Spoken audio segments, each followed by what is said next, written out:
Amigos da TV Cidade, olá, tudo bem? Com certeza tudo legal. Aqui nos encontramos para a edição de hoje do programa Cidade Aberta pelo nosso canal 14, a nossa TV Cidade. No programa Cidade Aberta de hoje, nós vamos estar falando sobre assuntos principalmente da política e da economia brasileira. A expectativa da quarta-feira também com o depoimento do ex-presidente Luiz Inácio Lula da Silva em Curitiba, ao juiz federal Sérgio Moro. Também vamos falar do governo Temer, da economia pelo mundo, a eleição do presidente da França, o mais jovem presidente da França. E claro, também vamos estar trazendo alguns assuntos aqui para a nossa região, para a nossa realidade. Será que é o fim de algumas festas tradicionais, ou pelo menos vamos colocar algumas festas tradicionais na geladeira, como é o caso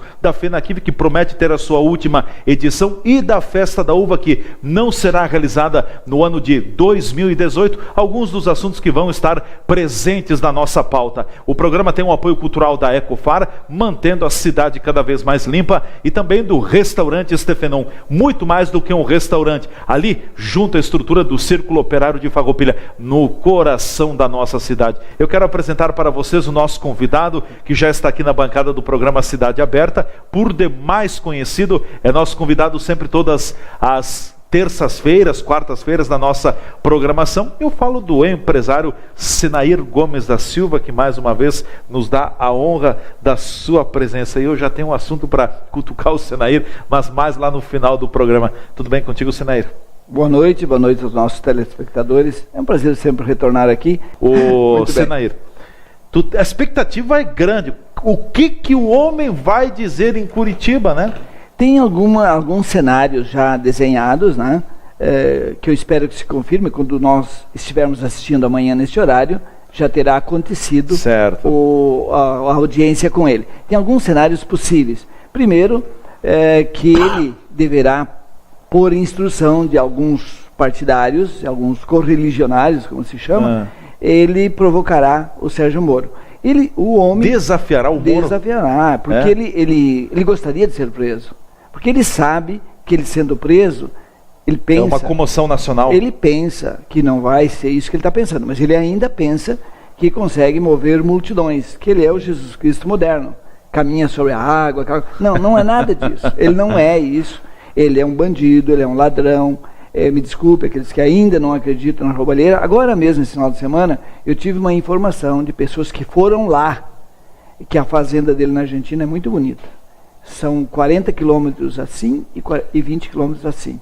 Olha o que é isso. Com mais de o ex-presidente Lula tem fazenda na Argentina também? Santa Bárbara é o nome da Santa Bárbara? Pessoas que estiveram lá, não é assim, eu acho. E te digo mais, se alguém, ou se eu sentir que não é bem verdade, é apenas 600 quilômetros da Foz do Iguaçu. Eu vou tirar umas férias, como preciso tirar mesmo. Aliás, tu já jantou junto com o Lula?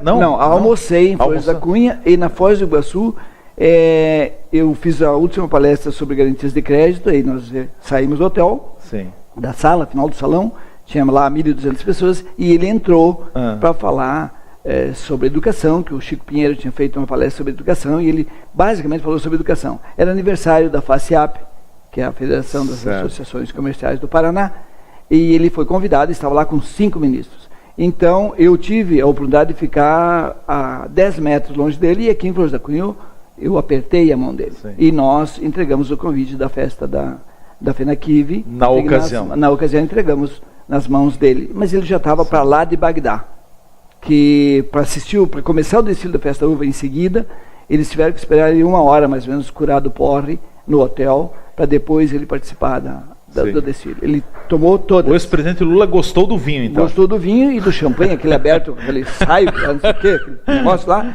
e ele empinou bem, e já tinha tomado vinho. Na semana passada... Ele é um folclórico. Um folclórico, né? Na semana passada, o ex-presidente disse também à imprensa uma frase, foi um tom provocativo: está na hora deles me prenderem, senão eu vou prendê-los. O ex-presidente quis dar um recado com isso?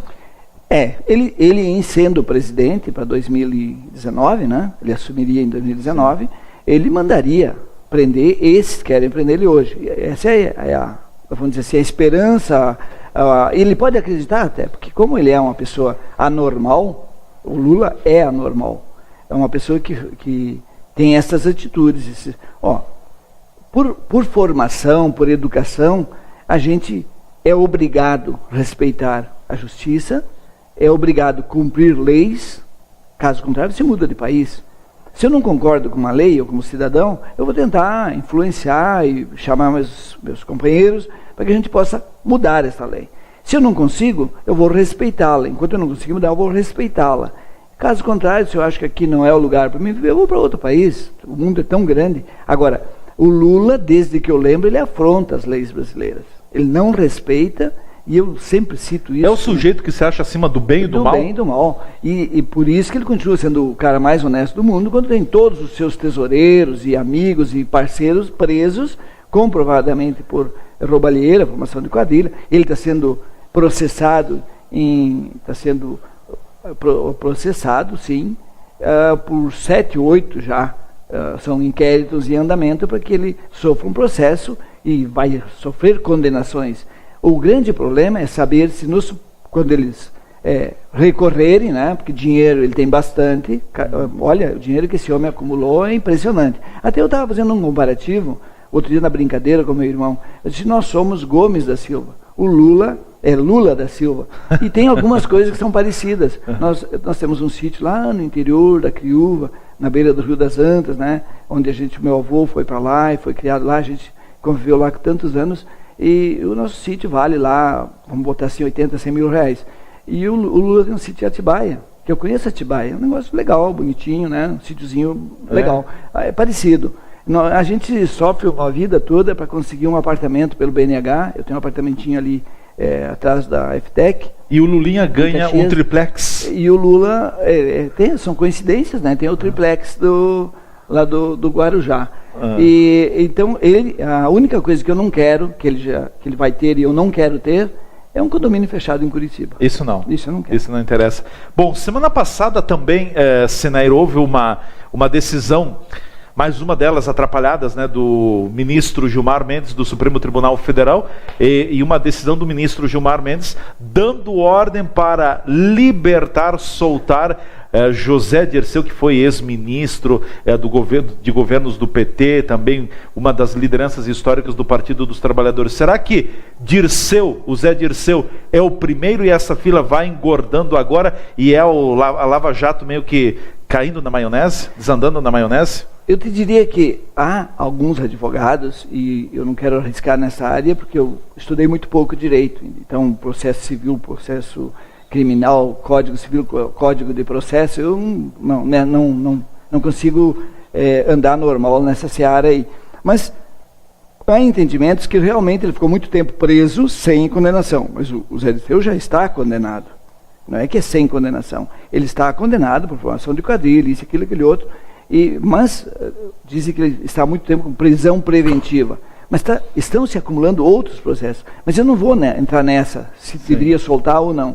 O que me chama a atenção é que a esposa do Gilmar Mendes está numa banca de advogados, que são os advogados defensores que entraram com o habeas corpus. Do Eike Batista. Do Eike Batista. Então ele deveria, não do Dirceu, do Eike, eu estou misturando. E que, viu a idade? A idade chegou.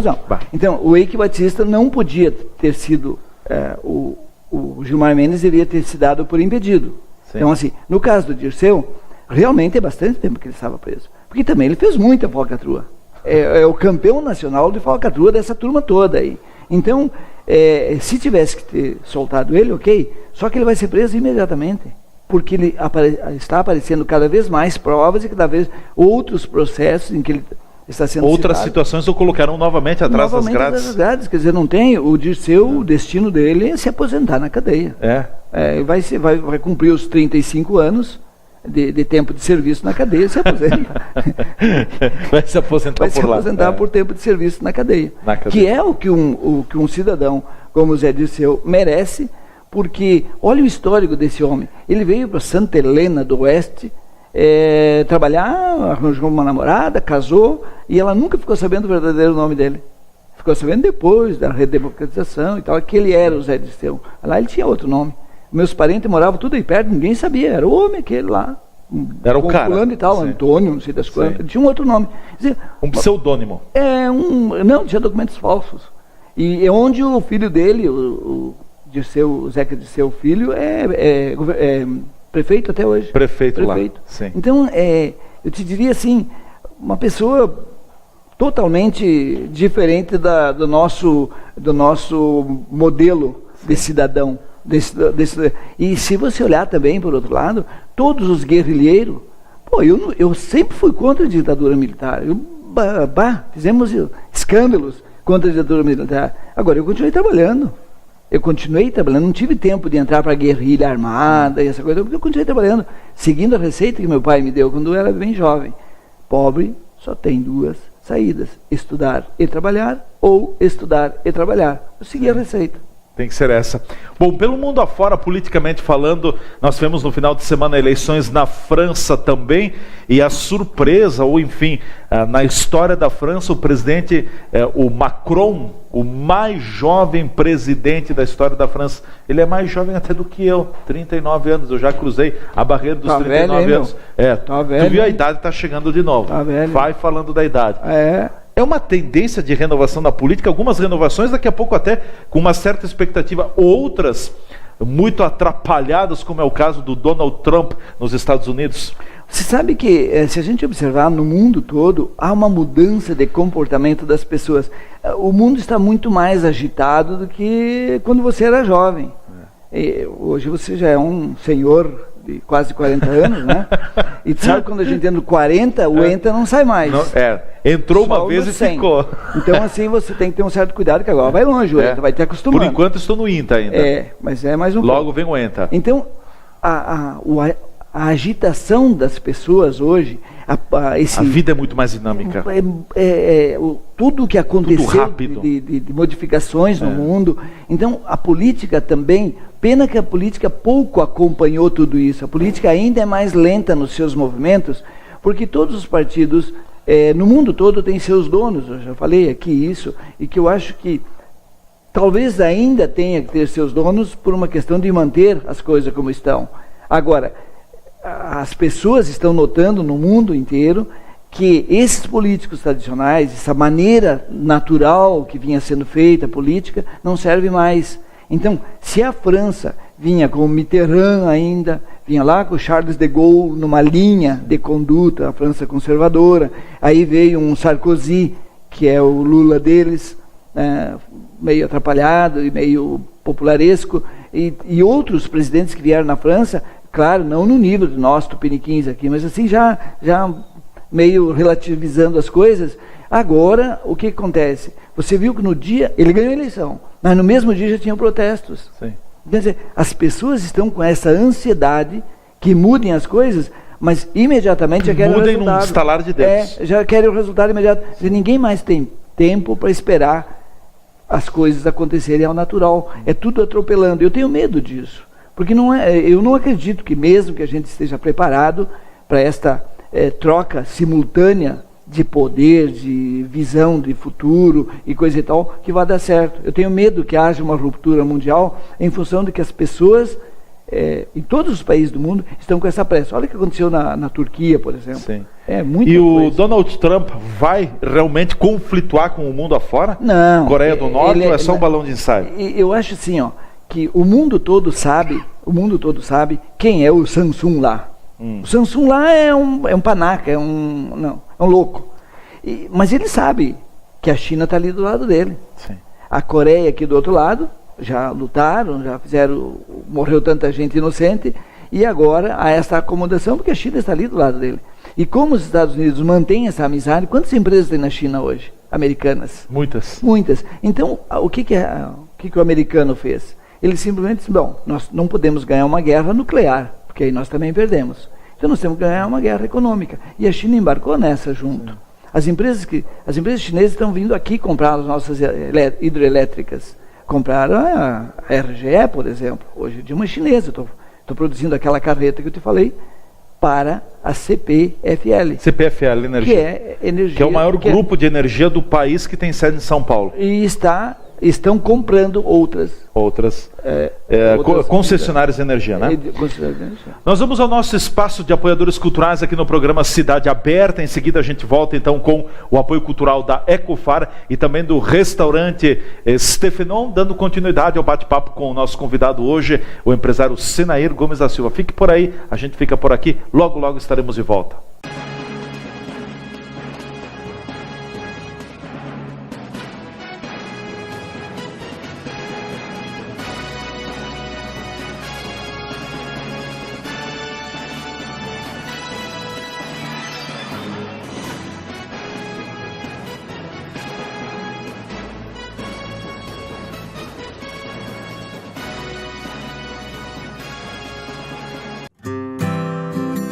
Começou numa entrada da emergência, que meu pai teve um AVC.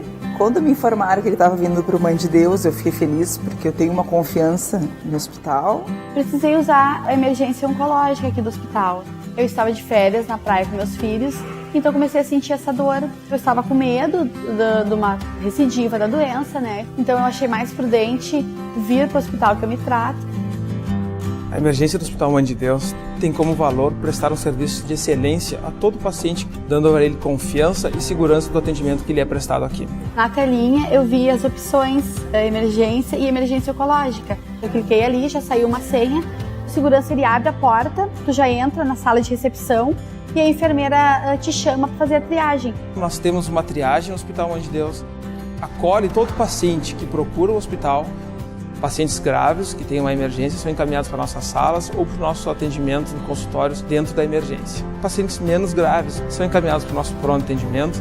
Temos também o pronto atendimento de traumatologia, serviço de cirurgia e todas as outras especialidades que o paciente é atendido 24 horas dentro do hospital. Também fizemos parcerias dentro do nosso sistema de saúde e das nossas áreas próximas ao hospital, onde o paciente pode ser encaminhado para um atendimento no mesmo dia. Foi com a minha filha a experiência, ela chegou em vômitos, chegamos na emergência, ela foi tratada com medicamento, com soro, tudo. Foram feitos exames. Como não se teve um diagnóstico do que tinha causado aquilo, nos passaram para um doutor, fizemos endoscopia, graças a Deus era só uma gastrite nervosa, a gente não saiu daqui sem saber. Quando entrei não sabia que tinha uma ala só para AVC. Antes de eu entrar para ver meu pai, tiveram cuidado de dizer assim, ó, não pode mostrar para ele que tu está nervosa. Hoje ele está muito bem, lúcido, essa evolução dele não tem preço. Me deu uma tranquilidade de poder voltar para a praia com meus filhos, assim, sem ter medo, sabe? Sabendo que está tudo bem. Não interessa a sua gravidade, não interessa o conhecimento que ele tem de sua necessidade. Venha ao Hospital Mãe de Deus, que nós daremos a melhor solução para a sua saúde.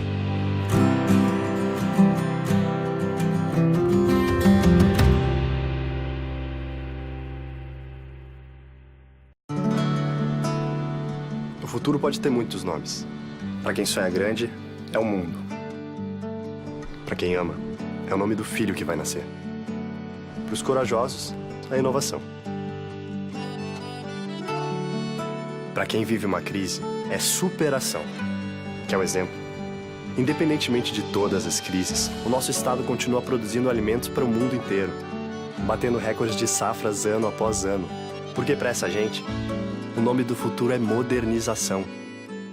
Eu vejo atitude e grandes reformas acontecendo, algumas difíceis de encarar, mas todas para que o nosso futuro se chame esperança. Na real, todos queremos a mesma coisa: educação, saúde, segurança e desenvolvimento. Porque o nome do futuro é a gente que dá. Qual o nome do seu futuro? O meu é Rio Grande do Sul.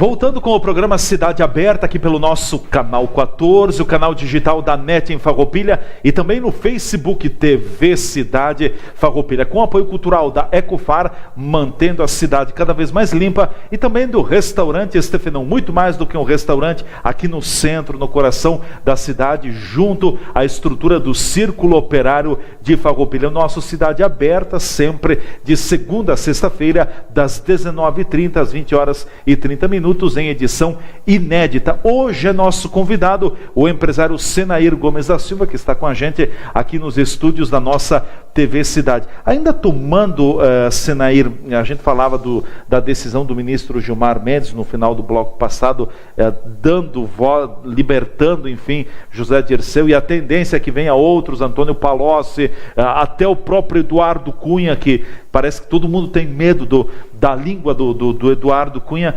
Mas não chama atenção algumas situações que começam a pairar sobre o judiciário brasileiro, o STF?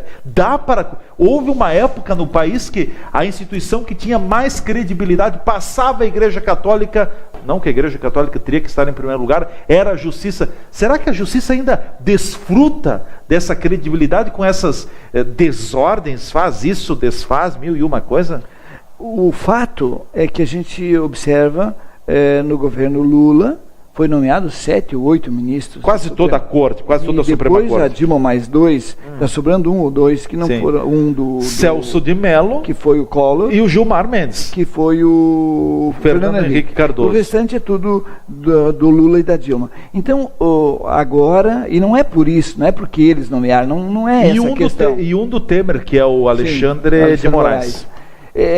O que acontece? Que essa discussão em público, vamos dizer assim, a gente já vinha desconfiando, o povo em geral, o público em geral do Brasil, todos nós vínhamos desconfiando que haveria alguma coisa de podre no Supremo Tribunal Federal. Eu assisti no Roda Viva, TV Cultura, um debate com ele. Ele estava lá como o entrevistado. Quem? O Gilmar Mendes. O Gilmar Mendes. E um jornalista de idade, já um senhor bem velhinho, olhou para ele e disse: olha, vocês fizeram isso. Como assim, elencou uma série. Deu uma narrativa. Uma série de erros que, na ótica dele, o Supremo Tribunal Federal teria cometido. Estava equivocado. Aí ele não tinha resposta, ele olhou para o jornalista e disse: você não acredita no judiciário? E o cara, em cima, imediato: eu não acredito. Quer dizer, de novo, houve um certo desrespeito a alguém do Supremo Tribunal Federal. Mas se ele não acredita, ele tem seus motivos, e elencou. Aí você começa a analisar de onde veio o Lewandowski, amigo da Marisa, lá da República de Santo André. De onde veio todos os ministros foram advogados. Inclusive a presidente Carmen Lúcia. Assim, trabalharam para o partido, então houve um aparelhamento. Dias Toffoli, o próprio Fachin, o Barroso. Pessoas identificadas com o Partido dos Trabalhadores, e o Supremo Tribunal Federal não é do Partido dos Trabalhadores, de todos os brasileiros. Ele é o guardião da Constituição Federal. E aí começaram a dar habeas corpus, meio duvidosos, livrar a cara de alguém também. E já começou ainda com o Joaquim Barbosa. Aquele negócio dos embargos infringentes, e aí começaram a soltar bandido, ladrão, e a coisa foi indo, e aí o Supremo cai nesse descrédito total. E agora, trouxe aqui o nosso amigo Glacier. Teu parente? Não, ele, infelizmente não, gostaria que fosse, mas não é. Não é teu parente? Ele é de um lado do Brasil e eu sou do outro. Filha de Rodrigo Janot atua como advogada da OAS e da Odebrecht. Das duas empreiteiras. Reinaldo Azevedo, da revista Veja, mostra que Letícia Ladeira Monteiro de Barros, filha de Rodrigo Janot, nome bem diferente do pai, né? Consta como advogada das empreiteiras envolvidas na Lava Jato. Então, por aqui é mais uma notícia que nos deixa enojado. Essa é a verdade. Porque aí tu não vê a separação. Credibilidade. Pena que minha tia já faleceu, a minha primeira professora, senão eu ia chegar lá e dizer: professora, a senhora ajoelha e chora. Não é sempre, ajoelha e chora. Porque a senhora ensinou para todos os seus alunos, e foram muitos, foram 25 anos, 30 anos de magistério, ensinando que o Brasil era composto por 3 poderes: legislativo, que faz as leis que a gente deve obedecer, aquela história toda, e fiscalizar o executivo. O executivo é a parte organizacional, as políticas econômicas, as políticas sociais, a direção, vamos dizer, o executivo mesmo do país. A execução, a condução. A condução do país. E o judiciário, que é o que faz com que se cumpram as leis, é um poder totalmente independente, que tem que trabalhar em harmonia os três poderes. São independentes e harmônicos. Hoje... Será? Hoje eu diria para ela, hoje tudo que a senhora ensinou não vale mais nada. Por quê? Os três poderes estão entrelaçados, desarmonizados e só se harmonizam quando a grana aparece. Sim. Porque todos eles estão envolvidos nos resultados da roubalheira que fizeram na Petrobras. Respingou dinheiro para todo mundo. Os três poderes estão enlameados. Governo Temer, é ladeira abaixo, praticamente o que tinha que dar, deu? Governo Temer, não sei se consegue passar com todos os cargos distribuídos e com todas as emendas parlamentares. E com o bolso cheio? De novo, custa caro para nós brasileiros a aprovação de uma reforma que não precisava ser feita. Está mais do que provado que a reforma da Previdência está totalmente equivocada da maneira como ela está colocando. Como ela vem sendo conduzida. Como ela vem sendo conduzida. A Previdência terá que ser separada entre público e privado.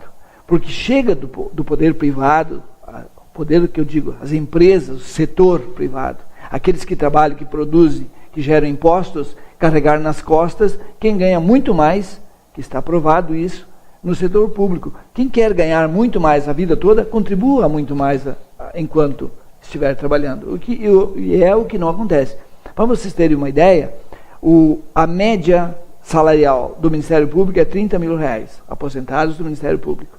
Aposentados da Justiça, 25. Aposentados na política, no Executivo, cai para 15, se eu não me engano. E quem trabalha na iniciativa privada se aposenta, a média dos aposentados é 1.600.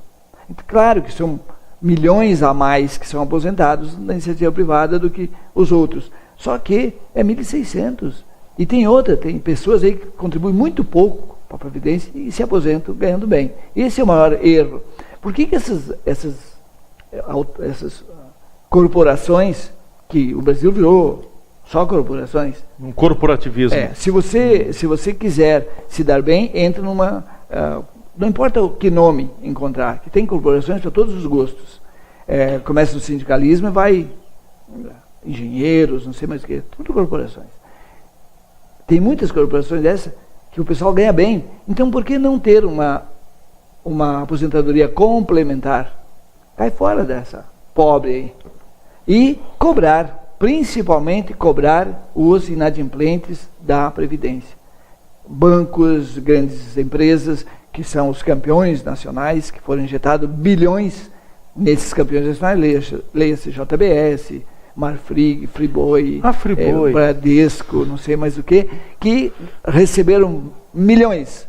Eu ainda estava vendo um vídeo do Itaú também, Itaú. Que não vão pagar o que devem para fazer. Os clubes de futebol pagam 800 mil por um treinador e não pagam agora o presidente Temer quer enviar mais de 15 milhões de reais para Chapecó, Santa Catarina, para Chapecoense. É matéria? É campeão estadual. Eles sabem fazer futebol com pouco dinheiro, como o Novo Hamburgo fez com pouco dinheiro. A folha, falando agora, entrando no futebol, a folha de pagamento do Novo Hamburgo é menor do que o que ganhou da Alessandro do Internacional para dar uma bola na trave. Menor que o Nico Lopes, menor que qualquer um ali. A folha inteira. Tu acha? Bom. Posso fazer homenagem? Não, depois. Calma, te acalma. Eu estou ansioso aqui para fazer a homenagem. Te acalma. O governo Temer não começou bem com toda aquela base sólida no Congresso Nacional, 80% de apoio, esse governo vai patrulhar, e agora está esfacelando? 8 ministros caíram no primeiro ano já. E aí já começou a esfacelar a base?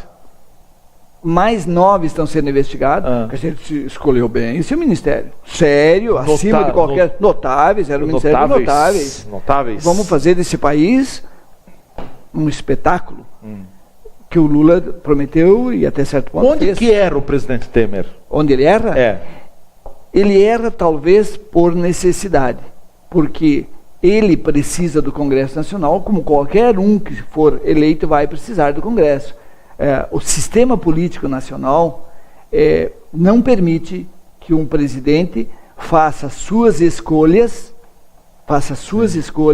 e sem deixar o Congresso Nacional de lado. Não pode, por isso que eu falei. Bom, começou ainda na época do Sarney, com é dando que se recebe, né?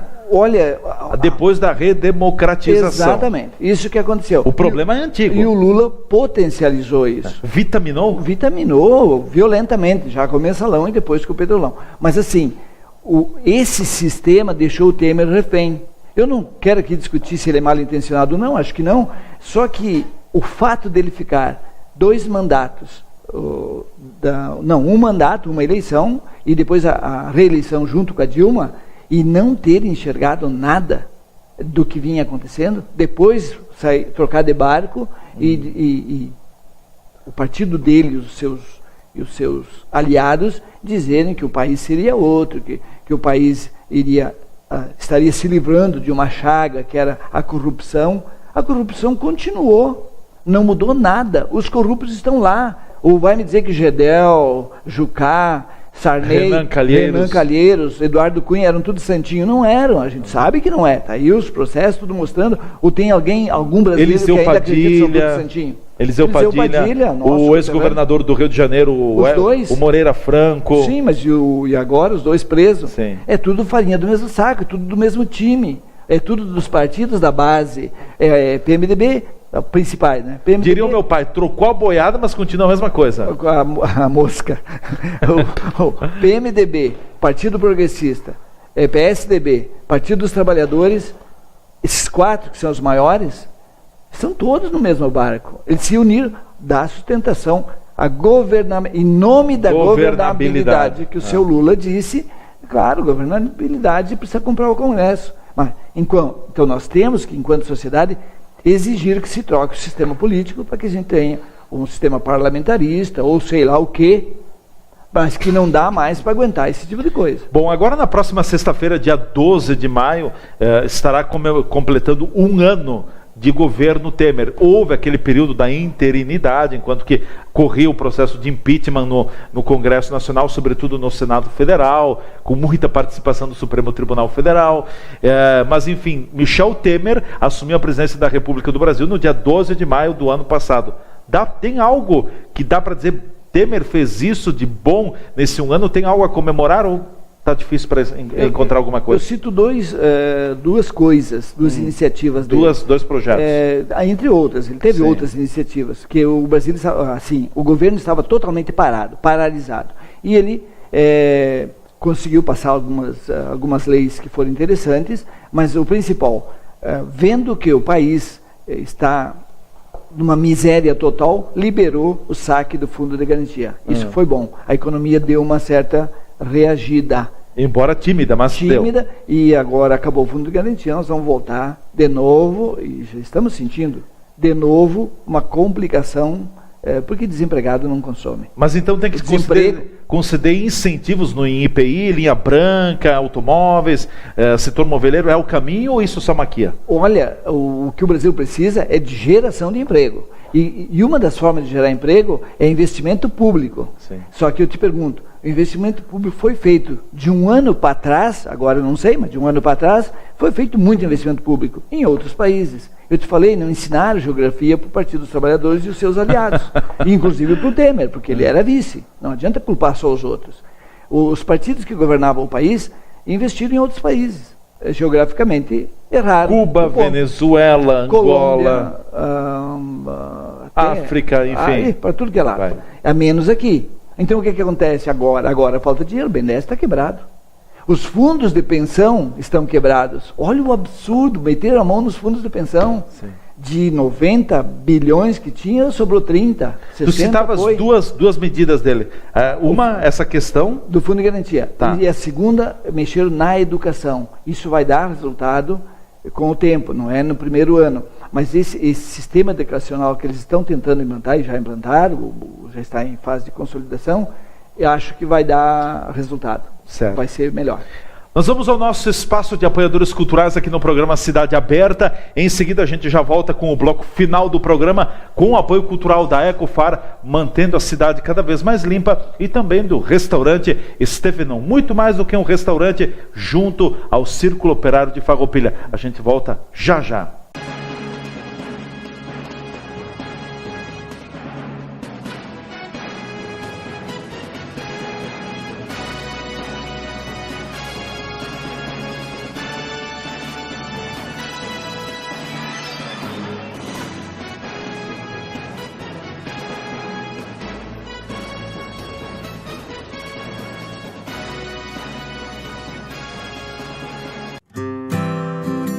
Começou numa entrada da emergência, que meu pai teve um AVC.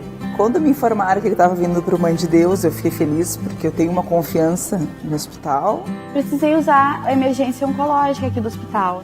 Eu estava de férias na praia com meus filhos, então comecei a sentir essa dor. Eu estava com medo de uma recidiva da doença, né? Então eu achei mais prudente vir para o hospital que eu me trato. A emergência do Hospital Mãe de Deus tem como valor prestar um serviço de excelência a todo paciente, dando a ele confiança e segurança do atendimento que lhe é prestado aqui. Na telinha eu vi as opções emergência e emergência oncológica. Eu cliquei ali, já saiu uma senha, o segurança ele abre a porta, tu já entra na sala de recepção e a enfermeira te chama para fazer a triagem. Nós temos uma triagem no Hospital Mãe de Deus, acolhe todo paciente que procura o hospital. Pacientes graves que têm uma emergência são encaminhados para nossas salas ou para o nosso atendimento em consultórios dentro da emergência. Pacientes menos graves são encaminhados para o nosso pronto atendimento. Temos também o pronto atendimento de traumatologia, serviço de cirurgia e todas as outras especialidades que o paciente é atendido 24 horas dentro do hospital. Também fizemos parcerias dentro do nosso sistema de saúde e das nossas áreas próximas ao hospital, onde o paciente pode ser encaminhado para um atendimento no mesmo dia. Foi com a minha filha a experiência. Ela chegou em vômitos, chegamos na emergência, ela foi tratada com medicamento, com soro, tudo. Foram feitos exames. Como não se teve um diagnóstico do que tinha causado aquilo, nos passaram para um doutor, fizemos endoscopia. Graças a Deus era só uma gastrite nervosa. A gente não saiu daqui sem saber. Quando entrei, não sabia que tinha uma ala só para AVC. Antes de eu entrar para ver meu pai, tiveram cuidado de dizer assim, ó, não pode mostrar para ele que está nervosa. Hoje ele está muito bem, lúcido. Essa evolução dele não tem preço. Me deu uma tranquilidade de poder voltar para a praia com meus filhos, assim, sem ter medo, sabe? Sabendo que está tudo bem. Não interessa a sua gravidade, não interessa o conhecimento que ele tem da sua necessidade. Venha ao Hospital Mãe de Deus, que nós daremos a melhor solução para a sua saúde.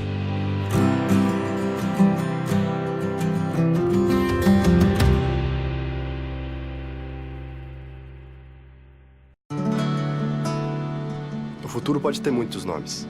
Para quem sonha grande, é o mundo. Para quem ama, é o nome do filho que vai nascer.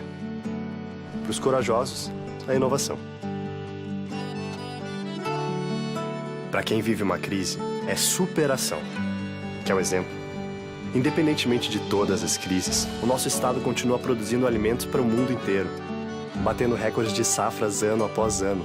Porque para essa gente, o nome do futuro é modernização.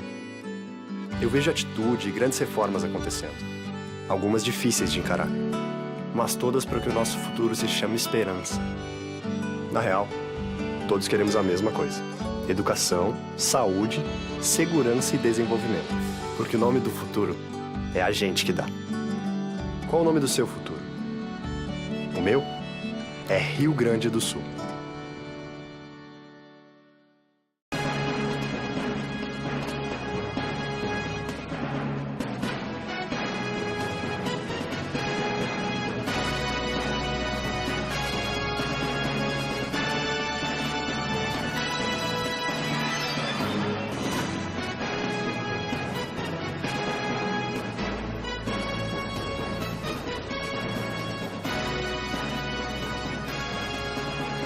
Voltando com o programa Cidade Aberta, edição de hoje aqui pelo nosso canal 14, canal digital da NET em Farroupilha, e também pelo Facebook TV Cidade Farroupilha, sempre com apoio especial, o apoio institucional, cultural da Ecofar, mantendo a cidade cada vez mais limpa, e do restaurante Estefenon, muito mais do que um restaurante, junto ao centro de Farroupilha, ali no prédio do Círculo Operário do nosso município. Nosso convidado hoje, o empresário Senair Gomes da Silva, que está com a gente aqui nos estúdios. Agora vamos trazer a baia da discussão para a nossa realidade.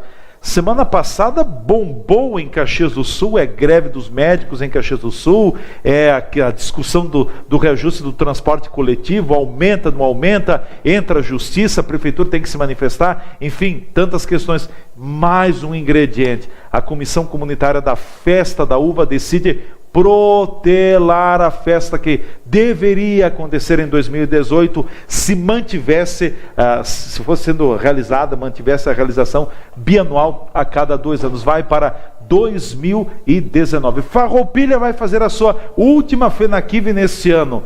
Caxias do Sul joga a Festa da Uva para frente. Estamos jogando as nossas principais festas, deixando algumas na geladeira e algumas até tirando fora da prateleira da geladeira? Eu falava isso em 2007, ou seja, há 10 anos, quando eu estava saindo da SIX, que eu penso, e continuo pensando igual, que uma festa da uva, uma FENAQUIV, uma FENARROS, uma FENAMALHA, FENAVINHO, todas essas festas, para elas poderem ser realizadas em curto espaço de tempo, e mesmo que seja de 4 em 4 anos, ela terá que ser profissionalizada. Essas festas feitas por pessoas que fazem esse trabalho voluntário, cada um de nós temos uma agenda corrida. Mesmo depois de aposentado, depois de velhinho, a gente tem muitas atividades. E então não tem mais aquela, que nem tinha uma vez, que o cara fazia uma FENAVINHO, uma FENAQUIV, uma festa da uva com voluntários. Sim. Eu conheci diversas pessoas que trabalhavam na festa da uva, de uma maneira voluntária, advogados e tal, e se reuniam todas as semanas, e planejavam, e mais uma reunião de avaliação, e fazia uma festa que é um espetáculo, de uma maneira amadora. Cita uma pessoa nesse sentido, o saudoso Walter Gomes Pinto. Walter Gomes Pinto, a Edileia Andriola, e tinha tantos outras pessoas que trabalhavam de uma forma voluntária, e que o voluntariado ainda existe, mas não para fazer uma festa onde o poder público, vamos dizer, a cidade como um todo, ela é beneficiada. Então eu penso que Farroupilha, naquela época nós tínhamos uma vendedora de espaços que vendeu muito bem, e hoje nós temos gente na espera. Se nós quisermos fazer uma FENAQUIV, nós temos expositores suficientes. Com pouco dinheiro do poder público, se faria festa. Se fez e se faz uma festa, e se paga por comissão. Nós tínhamos uma empresa de Caxias, e eu fui com uma das diretoras a Brasília buscar, pela lei de incentivo, buscar recursos nos ministérios e tal. A gente visitou o gabinete de deputados e de senadores também naquela oportunidade, e veio dinheiro, vem até emenda parlamentar, veio Lei Rouanet, veio a LIC aqui que não funcionou, mas o restante funcionou. Veio recursos de diversas fontes, e fizemos uma bela de uma festa, e foi repetido isso, e ninguém falou que no ano seguinte não podia ter por isso, por aquilo. O que eu pregava é que essas pessoas, dadas aos seus afazeres, eles iriam cansando. Tu participa de uma festa ou duas, é trabalhoso. E não há uma renovação desta geração que se predispõe a colaborar. A geração nova está muito mais ligada no divertimento. E a nossa geração era mais no trabalho, vendo todo mundo andando para o mesmo lado. Essa geração é um pouco mais desligada, e eles são mais felizes do que nós, até por isso. Essa nova geração é mais feliz que nós, até por isso. São mais descolados. Nós ficamos muito preocupados, e a gente vai para uma FENAVINHO ou para uma FENAQUIV e vê que tem muita gente preocupada em que dê certo, tudo dê certo, o mais bonito possível, pensando já no próximo ano. Sim. Então, eu acho que essas festas, feiras, têm que ser profissionalizadas. As pessoas têm que trabalhar recebendo para isso. E há verba para isso. Se quiser fazer uma boa festa, vai conseguir. Bom, aqui em Farroupilha, a última edição da FENAQUIV, acabar com a FENAQUIV, Senair, não seria uma forma, não é um jeito também de desperdiçar uma marca que tanto contribuiu para o nosso município? Você usou o termo certo, é um desperdício. Eu acho que a nossa FENAQUIV é consolidada, como eu falei, tem empresas na fila para fazer a sua exposição dos seus produtos na nossa feira. Acredito que ela continua sendo lucrativa, o município pode aportar poucos recursos que vai conseguir fazer ela profissionalmente falando, vai ser muito boa, as pessoas vão voltar para a próxima, uma pena que não vai ter a próxima. É uma pena mesmo, eu te digo assim, é lamentável esta decisão, na minha opinião. Eu não equivocada? Eu acho que é equivocada, eu acho que nós, até uma vez, disseram, quando eu era presidente da SICS, que nós tínhamos poucas festas, feiras e tal, poucas oportunidades de chamar as pessoas para a Farroupilha. Nós teríamos muito mais o que fazer e não acabar com a única feira que nós temos desse tamanho, com esta visibilidade. Eu sempre dizia que a FENAQUIV deveria ser o nosso, como é que se chama? Carro-chefe? Não, a nossa vitrine. A vitrine maior. A vitrine daquilo que nós produzimos, quem nós somos. Não é só o kiwi, é o vinho, é a malha, é o espumante, é as indústrias metalmecânicas. Mas muito se bateu na trajetória do passado com o kiwi. Então se massificou o kiwi. Mas junto com o kiwi vem o moscatel, vem o vinho, vem a fruticultura, enfim. Os produtos da cidade, vamos citar a Tramontina como um exemplo. Sim. Olha os produtos, o que se produz, malhas e tal, o que se produz no município. É a nossa vitrine. As pessoas, e quantas pessoas que vêm para cá para conhecer o tal do kiwi e os seus subprodutos, não é só a fruta, os seus subprodutos. Então é uma marca que é uma pena que vai ser extinta. Farroupilha já usou muito como marca a capital brasileira do calçado, hoje já não é mais. A capital brasileira da malha ainda tem um certo apego. A capital brasileira do kiwi. Gente, nós temos que construir uma outra marca agora. A capital brasileira do quê? Do moscatel? Sim, mas nós estamos trocando. Me parece que a gente não consolida, a gente troca muito rápido, né? Eu acho que tu podes consolidar a FENAQUIV e, eventualmente, ou intercaladamente... Agregar. Não, intercalado, faz o Festival do Moscatel. Sim. Qual é o problema? A FENAQUIV uma vez era realizada de ano em ano, né? Agora está de 2 em 2 anos. Está de 2 em 2 anos. Mas... Aliás, de 3, porque a última FENAQUIV ocorreu lá em... O prefeito Clayton realizou uma única FENAQUIV no seu primeiro mandato. Se você olhar, um ano faz FENAQUIV, o outro faz um evento menor, o Moscatel. Um outro faz um outro, Festimália, que tem lá, faz aqui, uma coisa parecida, intercalado. Todo ano nós deveríamos ter uma festa-feira para que as pessoas tivessem motivo para nos visitar, tivessem motivo para vir aqui, conviver e deixar seus trocos aqui. Os seus trocos, os seus dividendos. Sineiro, um outro assunto, eu tenho ouvido muito da classe empresarial do nosso município, manifestações até nas correntes político-partidárias da cidade, e acima de tudo de empresários e empreendedores. Está sendo uma preocupação, uma dor de cabeça muito grande. 4 letras, PPCI. Ou seja, a liberação do PPCI, o encaminhamento do PPCI, esses entraves que ainda acontecem, estão prejudicando o crescimento do empreendedorismo em nossa cidade? Está se tornando um pouco perigoso isso, porque muitas vezes você, sem o PPCI e pela tua projeção, atividade de risco, pelo teu planejamento, você começa efetivamente a trabalhar. Fica a prefeitura diz um alvará provisório. Mas para aí um pouquinho. Esse alvará provisório não te garante seguro, não te garante, de repente, financiamento, porque você não tem uma escritura definitiva, porque sem o PPCI não sai a escritura definitiva de uma edificação, por exemplo. Então, eu te digo assim, eu não entendo o suficiente para dar uma opinião sobre se o PPCI está equivocado, o que eles estão exigindo, ou se o pessoal que está fazendo as suas edificações estão relaxando diante das exigências da legislação.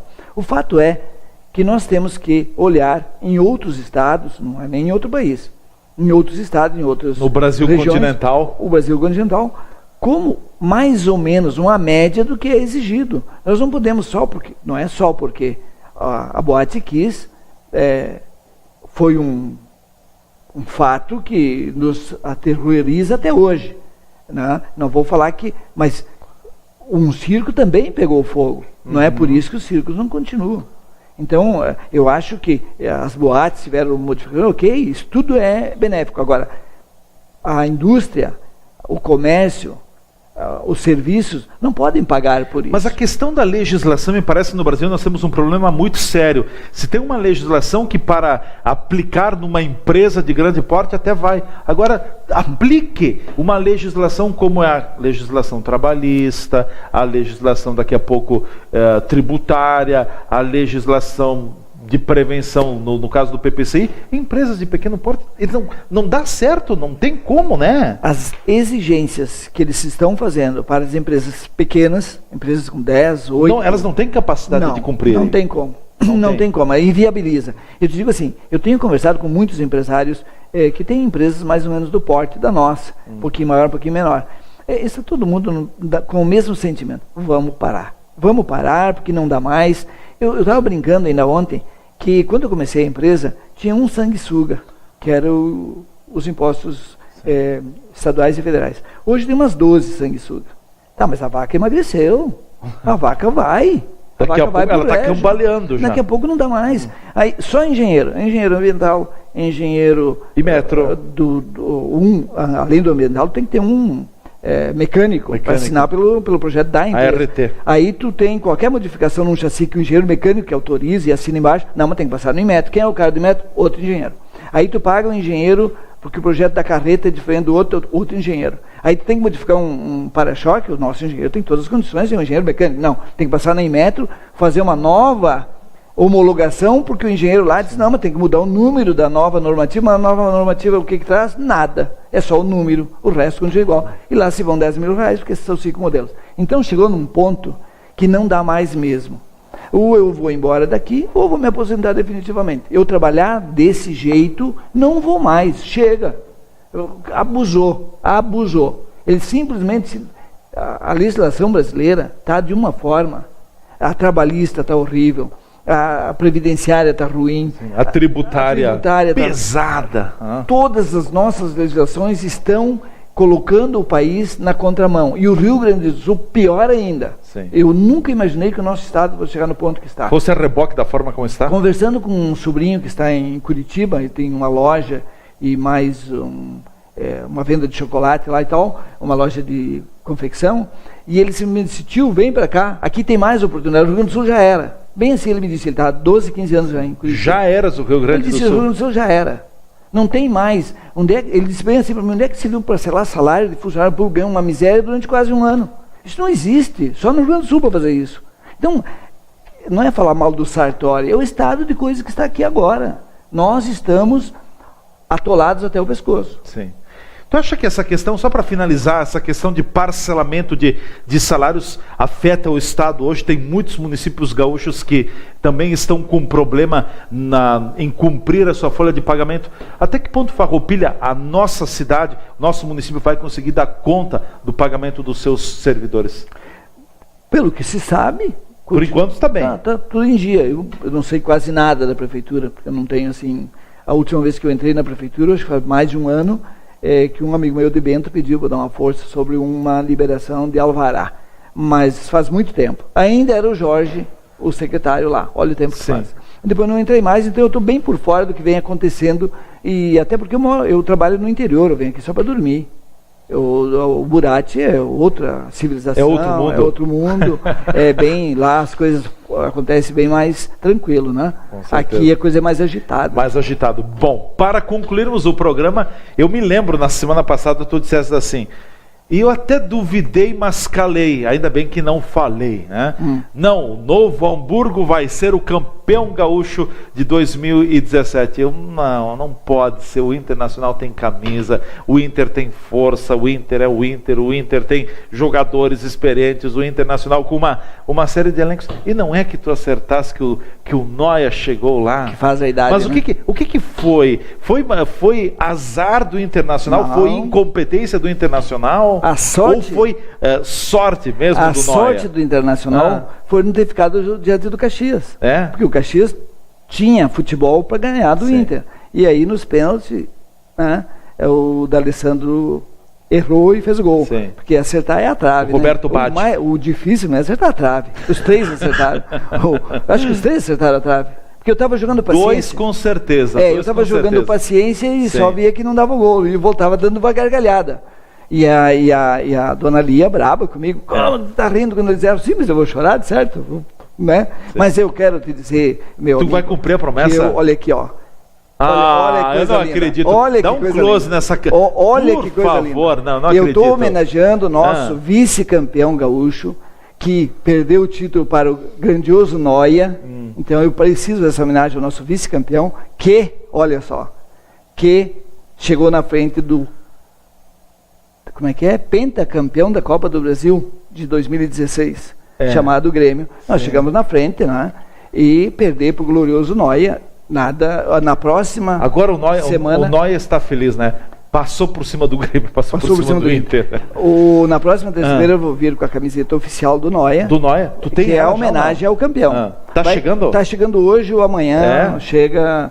Então eu vou vir com a camiseta do Noia, fazer a minha homenagem. Hoje é homenagem ao Inter, porque um time que foi para a Série B, em 2016, contratamos 13 jogadores, tem uns que nem estrearam ainda, mudou totalmente a foto, vai demorar um pouquinho a se ajeitar, vamos ser campeão da Série B, ou vice também. Tu acha que chega lá? Chega lá, troca o treinador?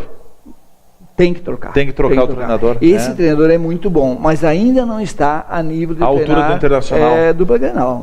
Dupla Grenal. Deixa eu te e fazer o Renato uma pergunta. Também sai, né? Eu sei que tu és frequentador, eventualmente, dos estádios, sobretudo do Beira-Rio, eventualmente tu vais, né? No Brasil a gente tem aquela tradição que futebol combina com domingo. Mas o Internacional não tem nenhum jogo no domingo? O que aconteceu? O calendário prejudicou o Internacional? É que a Série B é outro estágio no futebol brasileiro, né? Agora, a grande vantagem é que a gente vai conhecer Lucas do Rio Verde, vai conhecer diversas cidades do interior, né? Que esse ano, pelo menos, Lucas do Rio Verde eu vou conhecer. Vou assistir o jogo, porque amigo meu que mora em Sinop me convocou e eu vou assistir o jogo do Inter. E ele é gremista, mas eu vou assistir o jogo do Inter junto com ele. Por isso que eu digo que papai é o maior. O Grêmio já passou por tudo isso. É a melhor coisa. O Inter está percorrendo os passos do Grêmio. Papai é o maior, papai é o condutor.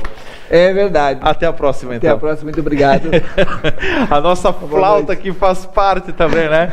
Nós vamos encerrando o programa Cidade Aberta de hoje. Obrigado a todos pelo prestígio, pela audiência, com o apoio cultural da Ecofar e do Restaurante Estefenão. Nós voltaremos amanhã, nesse mesmo canal, nesse mesmo horário, com mais uma edição do programa. Combinado? Até lá. Um forte abraço.